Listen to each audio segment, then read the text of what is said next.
আপনি কি কখনো ট্যাবলেট স্ট্রিপের পেছনে থাকা লাল রঙের বক্সের মধ্যে কিছু লেখা নোটিস করেছেন? যেমন শিডিউল H 1 বা জি এটসেট্রা।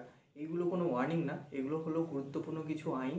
আর বিশেষ করে আপনার সেফটি, এইগুলোকে মেনলি বলা হয় schedule drug category. Schedule drug মানে হলো সরকার এই ওষুধগুলোকে নির্দিষ্ট নিয়মে নিয়ন্ত্রণ করে।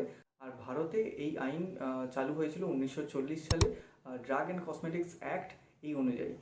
আর শিডিউল বলতে বোঝায় যে মেডিসিন কোন ক্যাটাগরিতে পড়ে এবং সেগুলোকে কিভাবে আমরা ইউজ করতে পারবো। এরপর একটা কোশ্চেন মাথায় আসবে যে লাল রং তাহলে কেন? লাল রঙের মানে হলো এটা প্রথমত অ্যাটেনশন গ্র্যাব করে, সেকেন্ডলি এটা ডেঞ্জার বা কশিয়াস এটা বোঝানোর জন্য, আর থার্ড হলো যাতে পেশেন্ট মিস ইউজ করতে না পারে। আর মেনলি লাল রঙটা আমাদের ব্রেনে একটা অ্যালার্ট সিগন্যাল তৈরি করে, যেটার কারণে এটাকে গ্লোবালি ওয়ার্নিং হিসেবে ব্যবহার করা হয়। এবার চলো আমি ধীরে ধীরে একটা একটা শিডিউল নিয়ে আলোচনা করি।